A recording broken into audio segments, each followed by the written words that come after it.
we are learning that it's a full-time job. To reinforce that, it right now we're trying to do it, some of us will do it here and there, and if you really don't want it done well, where you're constantly reinforcing and understanding trends, especially in our industry, right? So understanding the trends that are coming down the pipe in the market, and understanding the emerging trends when it comes to technology, knowing those things, finding the right offerings for learning experiences for our consultants. It's a full-time job. Welcome to Grow Think Tank.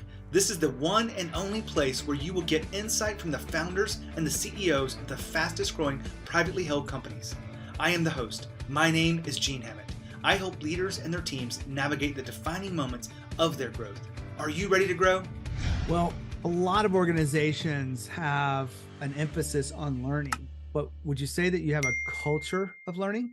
I think a culture of learning means that you really are proactive about this, but you really take it seriously, that people are evolving. They want to evolve. They really want to make their mark in this world. And they can't do that unless they are learning new things and they're using those inside of our work. So this isn't learning just to learn, but having a culture of learning is about having a culture that is expanding. So today, our special guest is co-founder of Callibrity. He is James Carman. And James and I talk about how they look at learning across their organization, why it matters. And they have a technology, software, business, and services. And we look at, how quickly that changes and why they want to make sure the culture of learning is a part of who they are. Now, all of this is unpacked in today's episode for you. And if you want to think about what your next focus is as a leader, then all you have to do is go to genehammett.com and schedule a call. And the reason I say that without any framing whatsoever is because I know that if you're looking for the solution to move forward, if you want to lead more powerfully, if you want to communicate more powerfully, you want to hold people accountable, you want to lead by influence, you want to stop doing the things that are getting in the way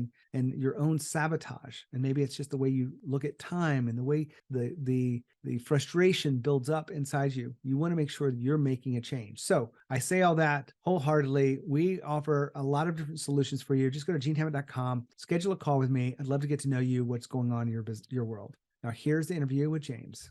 James, how are you? Good. We're going to have a great podcast. We're going to talk about your culture and a culture of learning specifically. Tell us about your company, Callibrity. Callibrity is a software development consultancy. We're about 110 folks right now. I've been around since 2007. We write custom software for our clients. Whenever they come up with a problem that they need some software to solve it, that's when we come in. Well, you guys have made the Inc. list 6 years running. You're the CTO, one of the co-founders there. What do you think you attribute the consistency of being on this? Because it gets harder and harder as the company grows in revenues to be on that list 6 times. I think it's just we learned some tough lessons along the way, right? So in the early years, it's a little easier with the smaller numbers. It's easier to put up those big percentages, but you learn some tough lessons and you learn them quickly, hopefully, and you move on from them. Like one of the early lessons we learned was around cash flow, right? So we learned that you can actually grow too fast. If you onboard too many folks in our business, in the services business, you can grow yourself out of money, out of cash, and not be able to make payroll and those sort of things. So that can be a fun lesson to learn. I've got some CFOs would tell you all the lessons of that because they keep trying to explain it to CEOs that all growth isn't the same if you've got to hire people and then get paid. Well, James, we're going to talk about your culture of learning. Before we dive into that, how would you describe a culture of learning the way you guys see it? I think it's really about, for us, we try to make sure that we emphasize learning at all times, right? So for us, it's important. For us in particular, we are a technology consultancy company, right? So the world of technology, it changes like every minute, right? There's something new all the time. So in order to stay ahead of that curve and be those experts and well educated within the market and understanding all the technologies that are out there that we can bring to bear to solve problems, we have to make sure we're constantly learning and constantly staying ahead of that. Would you say that's a value that you guys have, or it's just part of the culture? I think there are some companies similar to us that probably don't approach what we do the way we do it. I think when we hire someone at Callibrity, we don't just hire them for the next gig, for instance, right? So the next, we have a client that says, hey, we want to solve this problem. We don't just go hire someone for that problem. They go solve it and then they're done. And then we say, okay, bye-bye employee. No, we don't do that. We actually hire folks for the long run for Callibrity. We actually have a pretty good retention rate in the technology industry. We're doing pretty well on the averages there. So I think it's for us, it's in order to keep people around between engagements and to further market them for their next engagement, we have to continue increasing their marketability and keeping up with the technology trends. Increasing marketability is a great way to put it. I phrase it a little bit differently. I'm trying to get to the same thing, which is an employee wants to make sure that their value increases over time, whether it be experience, whether it be certificates, whether it be their ability to solve more complex problems. And if you offer that as a company, there's more engagement. There's more of a sense of ownership. Would you agree to that? I would. Yeah. I think that if you just approach business as, the only thing your employees are getting out of it is a paycheck, I think you're just missing the mark. An employee or, somebody who's part of your company wants to feel like they're part of something bigger than themselves, and, that can be part of it, but they ultimately need to just feel like they're fulfilled, right? They want fulfillment, and you should be enriching their lives in more ways than just a paycheck. Paycheck's important, of course, but it's a bigger picture, right? James just talked about beyond the paycheck. You want to make sure that you're creating a place that people feel like owners, even if they don't have a financial stake. Can you do that without giving them money and giving them stock options and profit sharing? Absolutely. If they're engaged around the mission that you have, they're aligned to, growing with the work that they're doing, and if they feel empowered and you are leading them powerfully, they go beyond responsibility to a sense of ownership. And that's really what you're looking for. They go beyond just that paycheck. And that is the key to getting your people engaged and growing your business. Back to James. I, really can't agree with you more about this concept, because I think a lot of people miss the boat. They feel like they're trading, time and money, right? You're getting their time, you give them a paycheck every week, and that's enough. I don't think that's the way business works these days, because you don't have loyalty in those situations. When you're working with, 110 people that are growing at this pace, how do you guys keep it organized around all the things they could be learning? Do you guys put boundaries on it, or do you guys leave it more free form? It's pretty free form.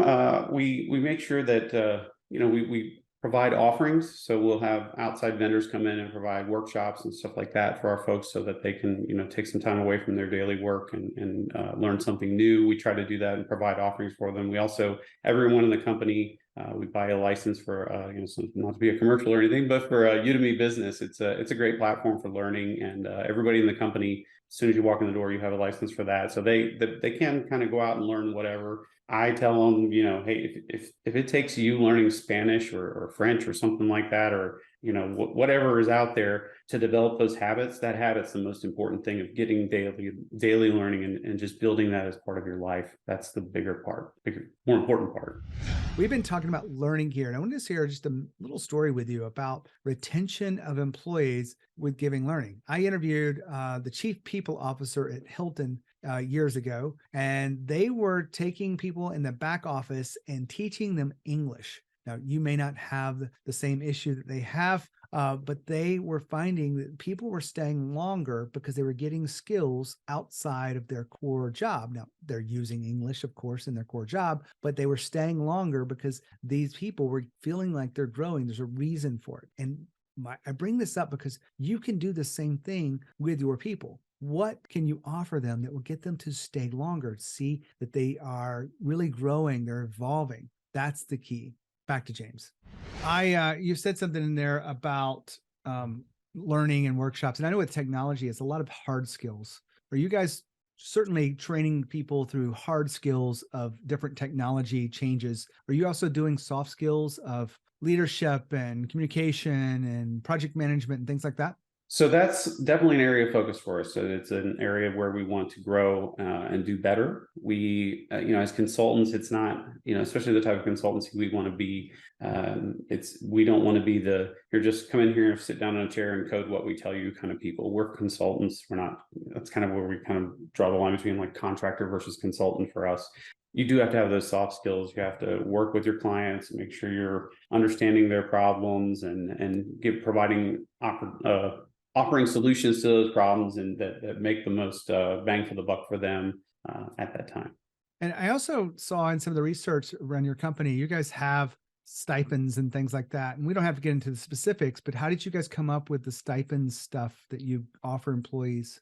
Well, I think the one thing that is interesting about Callibrity, and for better or for worse, it is found. We have a tagline, founded by developers for developers, and so all three of us founders were consultants at the time when we founded the company, and that continual learning can get expensive, right? So it was, I guess it comes from a position of empathy, of understanding. We've been there, done that. And we want to put our money where our mouth is. We say we want to emphasize learning. We want to give you that stipend to allow people to go out and learn something new, go to a conference, speak at a conference, any of those sort of things. Absolutely, that's where that comes from. Let's switch gears a little bit, James. You have a culture of learning. How would you describe your journey of learning over the last few years as a leader?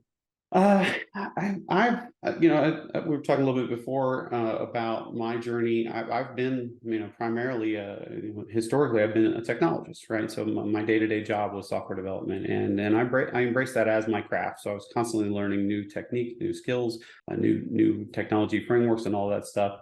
One of our core values of our company is to to be passionate about your craft, right? And for me now, my craft was software development in the past, and now my craft is leadership. So I'm now starting to turn some of that, attitude of going out and constantly learning all the technology to the leadership side of things. So I'd say I think I've grown a lot as far as learning about leadership, embracing continual learning, understanding where to go to look for good information on leadership. When I started, I didn't know where to look. Now I have some good resources that I can leverage for that. When you think about the people around you, you've got co-founders and all this stuff. How would you describe your leadership style across the company? I'd say that it's evolved over time. As a small company, with the founders being very much involved, you kind of have to be very hands-on and very, very much so, almost directing the day-to-day. And as you grow, we're at 110 people now, and we're preparing for scaled growth beyond that. It's a different style, right? You have to now invest in teaching the leaders within the company how to do that day-to-day work, and work more on the business, not in the business. So the leadership style has to change to one of empowering and equipping people to do the job, and then empowering them to make those decisions that they need to make on a day-to-day basis. Is empowering different with technical workers than you feel like other workers? Because I know you probably have some people that aren't quite technical. You probably have project managers, and there's some other admin roles. But is it more difficult or easier to empower a technical employee? It would seem that it would be more difficult. So, the stereotype of us tech people is we're, kind of the egghead nerds, with our red stapler sitting down in the boiler room kind of people, right?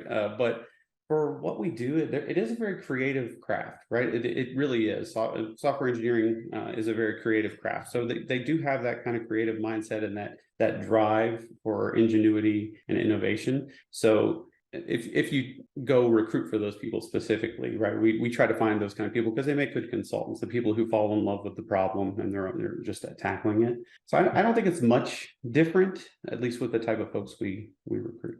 What else do I not know that we can discuss about creating a culture of learning? We are learning that it's a full-time job. To reinforce that, right now we're trying to do it, some of us will do it here and there. And if you really don't want it done well, where you're constantly reinforcing and understanding trends, especially in our industry, right? So understanding the trends that are coming down the pipe in the market, understanding the emerging trends when it comes to technology, knowing those things, finding the right offerings for learning experiences for our consultants. It's a full-time job. We have what we call lunch and learn every Thursday. Anybody within the company, and oftentimes some people from outside the company, will come in and share with us, about a topic, keeping that calendar full, right? It's a full-time job. If you really want it done well, you need to invest. It is an investment. It takes time, it takes money, and a lot of blood, sweat, and tears to really make it work the right way. You guys made any mistakes in this journey of of this focus on learning? Yeah, I think one of the things we're finding, I guess it would be a mistake, but is if the more frictionless you can make the learning opportunities, the better, right? So for instance, if you do leave it completely free form and say, just go learn stuff, right? You don't get great outcomes that way. But when you are able to say, here's some emerging trends, and matter of fact, here's a Udemy business course that teaches a little bit about that. We've taken it and we think it's really awesome. You get better learning outcomes that way, where you're kind of preparing the curriculum and handing it to folks a little more. The other part of the Udemy business came about because our traditional way of doing learning was you sign up for an online course or buy a book or whatever it is, and then you expense that. So you have to file out an expense report. That's friction, right? So with Udemy business, again, I sound like a commercial for these guys, but it really has been very impactful for us. But we do really like the platform.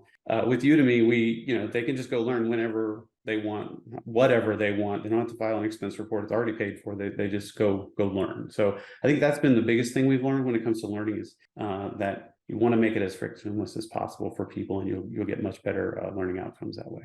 When you think about how the company's evolving through different inflection points, was there a moment where you guys, kind of were trying to figure out how to make that leap from one inflection point to the next?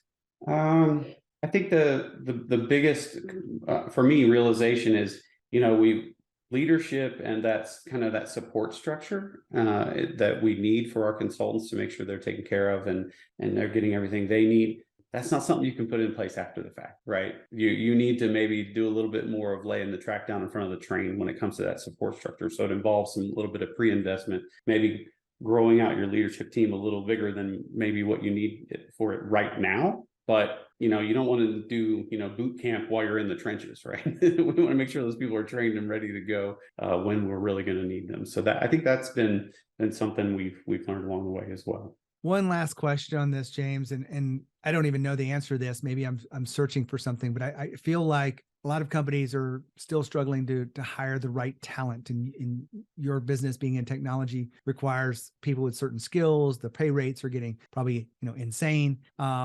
Do you feel like having this culture of learning is actually an attractor, like a benefit that gets the right talent to come on board? I do. I think it absolutely is a benefit for us when it comes to recruiting and finding talent. They do mention it when we bring folks into the company. They do mention that was one reason why they really liked Callibrity when they spoke to us about coming on board, was our culture of learning. It definitely, at least within our kind of little area of the industry of being a services company, it definitely sets us apart, right? If you want to be a consultant, a lot of the other competitors don't make that investment into their people. It's like, as I said, you come in, you work a gig, and then between gigs, if there's nothing else for you to do, they say, well, it's been fun, but see you later. Folks feel reassured when we let folks know that we just don't do that. We don't operate that way. I worked for one of the old school big six back then. It's Coopers and Lybrand. Do you remember that one? Mm-hmm. Became PricewaterhouseCoopers. Mm-hmm. And between projects, I guess we could take things, but it wasn't structured and it wasn't something that they really encouraged us to do. But it was also very passive. It was kind of an afterthought, if you will. But it seems like to me that you guys are really making this a proactive part of the culture. We're trying, absolutely, for sure. We want to make that and just bake it into our DNA that we have to learn constantly. And it's not just the technology folks, right? We want to bake that into our DNA of everyone. Our recruiters go to conferences for recruiting conferences, HR. They learn about HR, new emerging trends in the HR business. Everybody embraces and is passionate about their particular craft. It's not just about the consultants either. Well, thanks for being here, James. I appreciate it. Oh, this was a lot of fun. Thank you very much for inviting me. What a great interview. I love talking about a culture of learning with James and really talking about some of the details of how they organize this, why they do it, and what it means to retention, what it means to being able to recruit talent. Hopefully you got as much out of it as I did. If there's anything we can do for you, make sure you reach out. When you think of leadership and you think of Growth Think Tank. As always, lead with courage. We'll see you next time.